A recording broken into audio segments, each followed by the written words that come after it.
Hello, bienvenue sur Élévation et dans le dernier épisode de notre calendrier de l'Avent pendant 24 jours depuis le 1er décembre où je vous ai partagé des astuces d'auto-coaching, des exercices, des conseils, des pistes de réflexion. Merci d'avoir écouté jusqu'à aujourd'hui si vous avez été présent tout au long de ce calendrier de l'Avent, de ces diffusions. Je vous remercie infiniment. Et aujourd'hui, je vais vous proposer un petit exercice de soi à soi. Et vous aurez besoin d'une feuille de papier et d'un stylo. Je sais que parfois, même tout le temps, dans les épisodes précédents, je vous ai dit que vous pouviez prendre les notes de votre téléphone. Pardon. Là, j'ai vraiment envie que vous écriviez avec votre main, que vous mobilisiez votre corps dans ce processus-là que je vais vous proposer aujourd'hui.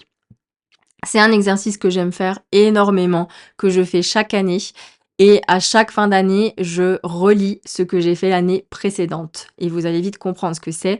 Je vais vous inviter à vous écrire une lettre à la vous dans un an. Donc, il n'y a pas de règle spécifique. Ce que j'aimerais que vous fassiez, c'est que vous vous adressiez à la vous dans un an, à la personne que vous allez être dans un an, donc fin 2026. Qu'est-ce que vous aimeriez avoir accompli d'ici là? Qu'est-ce que vous aimeriez avoir fait? Et vous allez lui parler au moment présent, c'est-à-dire, eh ben, cette année, ça a été incroyable. J'ai enfin lancé mon podcast ou j'ai enfin repris les cours de danse et je me sens tellement vivante. J'ai réussi à parler, à avoir cette conversation avec telle personne. J'ai pu voyager dans ce pays qui me faisait envie depuis si longtemps. J'ai lancé mon activité, j'ai enfin réussi à me faire confiance, et cetera, et cetera.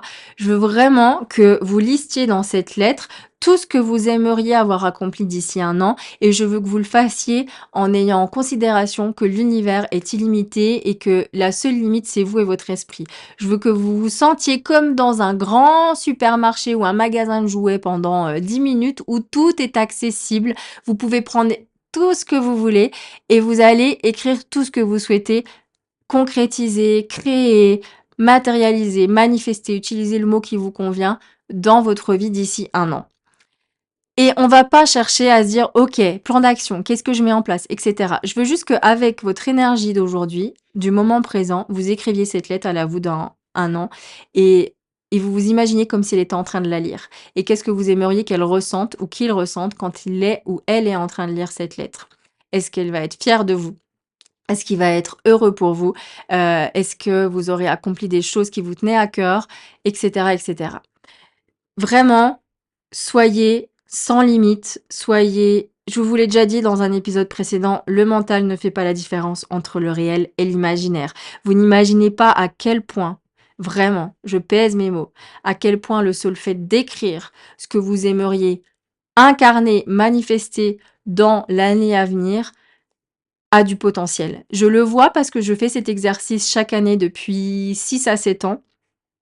En général, j'écris une lettre, je fais même parfois des posts sur les réseaux sociaux, je fais un post en fin d'année où j'écris tout ce que j'aimerais qui s'accomplisse dans l'année et c'est incroyable à chaque fois comment les choses se sont mises en place pour que mes désirs et mes intentions de un an en arrière se soient manifestés d'une manière ou d'une autre dans ma vie. Sans que j'y pense forcément, ça s'est fait inconsciemment. Mais c'est comme si j'avais programmé mon esprit en fin d'année en écrivant cette lettre conditionner mon esprit à ce que, OK, c'est ça que je veux. L'esprit, il aime la clarté. Donc, quand on est clair sur nos envies, quand on ose les écrire, le fait d'écrire, en fait, c'est comme si on les mettait dans la matière, dans la vie réelle, dans la vie matérielle. Ça fait quelque chose. Il se passe pas rien et vous n'aurez pas forcément besoin d'y penser dans votre année. Je sais pas. C'est comme si les choses se mettent en place dans la matière et que vous attirez, en fait, ce pourquoi vous vibriez véritablement lorsque vous avez écrit votre lettre. C'est la loi d'attraction. Évidemment, ça va pas se faire tout seul, mais en fait, vous allez mener des actions sans vous en rendre compte qui vont vous amener vers ces objectifs, vers ces envies, ces désirs que vous avez inscrits dans cette lettre sans vous en rendre compte. C'est assez incroyable à chaque fois, c'est magique, c'est la vie. Et donc du coup, quand vous la relirez dans un an, vous allez réaliser que certaines choses se sont matérialisées. Finalement, vous y pensiez même pas, que d'autres ne se sont pas faites ou sont encore en cours et c'est OK, c'était peut-être pas le focus ou vous avez pas mis d'énergie là-dedans, vous avez pas mené des actions dans ce sens-là et c'est pas grave. vous referez un reset et vous repartirez sur des bonnes bases. C'est peut-être aussi que vous aviez finalement pas envie de faire ça, que c'était pas pour les bonnes raisons mais vous l'aviez écrit quand même et cetera et cetera. Donc faites cette lettre, prenez un temps pour vous, faites-vous un petit thé, allumez une bougie, faites-vous un petit espace cosy, mettez de la beauté là-dedans dans ce moment-là, du confort, de la douceur. Mettez une petite musique en fond si vous aimez bien et vraiment prenez ce papier et écrivez à la vous dans 1 an. Qu'est-ce que vous aimeriez accomplir sur la prochaine année? Voilà, c'est le dernier exercice de cette série de 24 petites astuces, petits exercices d'auto-coaching que je vous ai offert pour le calendrier de l'Avent sur le podcast. J'aimerais vous partager une chose à ce sujet. Ça m'est venu au moment où je vous enregistre tous ces épisodes parce que j'ai fait du batching de contenu, c'est-à-dire que j'ai tout enregistré une seule fois. On est le 30 novembre, on est le dimanche 30 novembre. Je me suis levée avec, une première pensée où je me suis dit en fait, aujourd'hui, j'avais un podcast à enregistrer parce que normalement, je sors un podcast tous les dimanches. Je ne l'ai pas fait la semaine dernière, ça fait donc 2 semaines qu'il y avait pas eu de nouvel épisode, pardon et je me suis dit: «Je pense que je vais arrêter, le podcast jusqu'à la fin de l'année et je prendrai le temps de préparer du nouveau contenu pour, recommencer dès janvier». C'était ça ma base, ce matin quand je me suis levée. Comme quoi tout peut changer au cours d'une journée et ensuite 5 minutes après, vraiment littéralement 5 minutes après, j'ai eu l'idée de: «OK, en fait, j'ai envie de faire un calendrier de l'Avent, mais j'ai pas envie de le faire sur les réseaux sociaux, sur Instagram. Je vais faire ça sur le podcast et ça va faire vivre le podcast et j'ai envie de donner, des astuces de coaching. J'ai envie que ce soit des exercices courts». Bon, le dernier épisode sera un peu plus long puisque je vous raconte cette anecdote, mais j'avais vraiment envie de faire des choses qui durent moins de 10 minutes, voire idéalement moins de 5 minutes et que ce soit des choses concrètes que vous puissiez appliquer tout de suite, en fait dans votre vie parce que on oublie souvent la gymnastique mentale, le fait de prendre rendez-vous avec soi-même et son état d'esprit, avec ses envies, avec les besoins de son corps et cetera et de faire le point. C'est pas quelque chose qu'on fait forcément naturellement et il y a besoin de répéter ces choses-là. Donc j'ai eu envie de faire ça et puis une fois que j'ai eu l'idée, j'ai trouvé évidemment l'idée géniale. J'espère que ça vous a plu. Je me suis dit: «Ouais, c'est bien, tu tiens un truc». Puis la journée, a commencé un petit peu à passer. La matinée, je me suis dit: «Ouais, mais de toute façon, j'ai ça va intéresser personne, c'est des choses qu'on trouve déjà partout» et je me suis même dit: «Ouais, de toute façon, tu aimes pas forcément Noël, tu es pas, religieuse, donc pourquoi tu as envie de participer à ça?» et cetera et cetera. Et au final, je me suis dit: «Oh, on se calme, c'est pas mon mental qui va décider». J'ai sorti mon ordi, je l'ai ouvert, j'ai branché mon micro et je me suis dit: «Go, on y va.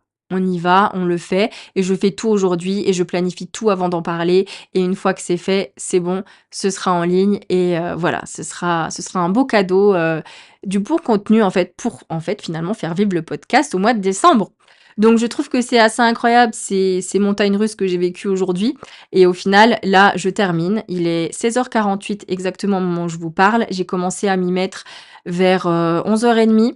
J'ai fait une pause pour manger, mais du coup, ça m'a pris quelques heures, mais j'ai tout fait dans la journée. Je suis très, très fière de moi. Je suis contente de vous délivrer ce contenu et comme quoi j'ai défié les pièges de mon mental qui aurait préféré regarder des séries sur Netflix, notamment la nouvelle saison de Stranger Things, que je vais pouvoir quand même regarder après avoir accompli ce que j'avais envie d'accomplir. Voilà. Donc, faites attention à ça, à votre mental qui préfère rester dans le confort, parfois dans l'inaction et dans la procrastination et vraiment aller déjouer ça. Vous avez les forces en vous pour ce faire, il faut le faire, c'est important parce que c'est vous qui êtes aux rênes de votre vie. Voilà. Je vous souhaite une excellente fin d'année. Je vous dis à l'année prochaine pour, des prochains épisodes sur le podcast. On se retrouve tout bientôt et je vous embrasse très fort et merci pour votre présence sur le podcast Élévation.